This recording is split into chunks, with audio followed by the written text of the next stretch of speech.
1983 চনত নেলিৰ যি গণহত্যা সংঘটিত হৈছিলে আৰু এই হত্যাকাণ্ডৰ আজি 42টা বছৰ অতিক্ৰম কৰিলে। 42টা বছৰ অতিক্ৰম কৰাৰ পিছতো সেই সময়ত যিসকল মানুহক হত্যা কৰা হৈছিলে সেইসকলৰ ভুক্তভোগী পৰিয়ালক ন্যায় প্ৰদান কৰাৰ কোনো ব্যৱস্থা কোনো এখন চৰকাৰে নকৰিলে। আৰু সেই সময়ত যি তেওঁলোকৰ চৰকাৰী হিচাপ মতে 1819 জন মানুহক হত্যা কৰা হৈছিলে, কিন্তু বেচৰকাৰী হিচাপ মতে 10,000তকৈ অধিক মানুহক হত্যা কৰা হৈছিলে। শিশুৰ পৰা আৰম্ভ কৰি বৃদ্ধালৈকে হত্যা কৰা হৈছিলে, গৰ্ভৱতী মহিলাসকলকো হত্যা কৰা হৈছিলে। এইখনেই ভাৰতবৰ্ষৰ ভিতৰত নজিৰবিহীন ঘটনা। এই বিভিন্ন সময়ত বিভিন্ন অঞ্চলত বিভিন্ন দেশত হত্যাকাণ্ড সংঘটিত হয়, কিন্তু বিচাৰ প্ৰক্ৰিয়া হয়। এইটোই নজিৰবিহীন ঘটনা বিশ্বৰ বুকুত, যে কোনো এক বিচাৰ প্ৰক্ৰিয়া নোহোৱাকৈ আজিলৈকে এই 42টা বছৰ অতিক্ৰম কৰিলে। সেই সময়ত 688টা কেছ ৰুজু কৰা হৈছিলে, তাৰে 310টা কেছ পঞ্জীয়ন কৰা হৈছিলে, গোচৰ ৰুজু কৰা হৈছিলে 310টা কেছ। সেই 310টা কেছো আজিলৈকে বিচাৰ প্ৰক্ৰিয়া সমাপ্ত নহ'ল।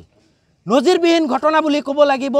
কেছৰ চাৰ্জশ্বিট যোৱাৰ পিছতো কেছৰ কোনো ধৰণৰ বিচাৰ প্ৰক্ৰিয়া নোহোৱাকৈ কেছবিলাক গাপ দি ৰখা হ'ল। আমি চৰকাৰক দাবী উত্থাপন কৰিছোঁ। আৰু সেই সময়ত কোন কোন মানুহ হত্যাকাণ্ডৰ লগত জড়িত আছিলে, আৰু সেই সময়ত তেওহাৰী আয়োগ গঠন কৰি দিয়া হৈছিলে, যি 600 পৃষ্ঠাজোৰা যি তেওহাৰী আয়োগৰ যি প্ৰতিবেদন, সেই প্ৰতিবেদনো আজিলৈকে ৰাজহুৱা নকৰিলে।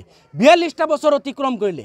আৰু আমি ভাবিবলৈ বাধ্য হৈছোঁ যে সেই যি তেওহাৰী আয়োগৰ প্ৰতিবেদন, যি 600 পৃষ্ঠাজোৰা প্ৰতিবেদন, সেই প্ৰতিবেদন যদি ৰাজহুৱা কৰিলেহেঁতেন, তেতিয়াহ'লে সেই প্ৰতিবেদনত নিশ্চয়কৈ যিসকল আজিৰ ডেটলৈকে ৰাজনীতি কৰি আছে বাঘা বেগা নেতা, তেওঁলোকৰ নামো কিজানি সেই তেওহাৰী আয়োগত উল্লেখ আছিলে, যাৰ কাৰণে নেকি তেওহাৰী আয়োগৰ প্ৰতিবেদন আজিৰ দিনলৈকে ৰাজহুৱা নহ'ল।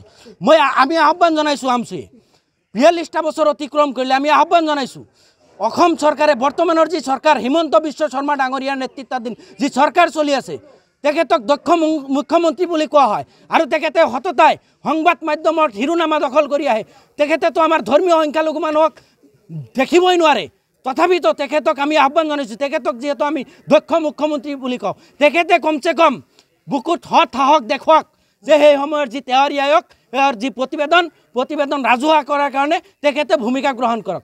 আৰু সেই সময়ত যিসমূহ গোচৰ ৰুজু কৰা হৈছিল, সেই গোচৰ বৰ্তমান এই গোচৰৰ যি বিচাৰিদিন কৰিব লাগে, বিচাৰিদিন প্ৰক্ৰিয়া তেখেতৰ জৰিয়তেই আৰম্ভ হওক বুলি আমি তেখেতৰ ওচৰত দাবী উত্থাপন কৰিছোঁ। আৰু যদি নকৰে, বিভিন্ন সময়ততো বিভিন্ন চৰকাৰ পাৰ হৈ গ'ল, এই বিজেপি চৰকাৰেও যদি নকৰে, অনাগত দিনত আমচুৱে সমগ্ৰ অসমত কেৱল কলা বেজ পৰিধান কৰি প্ৰতিবাদেই নহয়, সমগ্ৰ অসমত গণতান্ত্ৰিকভাৱে লাখ লাখ মানুহ ওলাই লৈ আহি প্ৰতিবাদ সাব্যস্ত কৰিবলৈ বাধ্য হ'ব।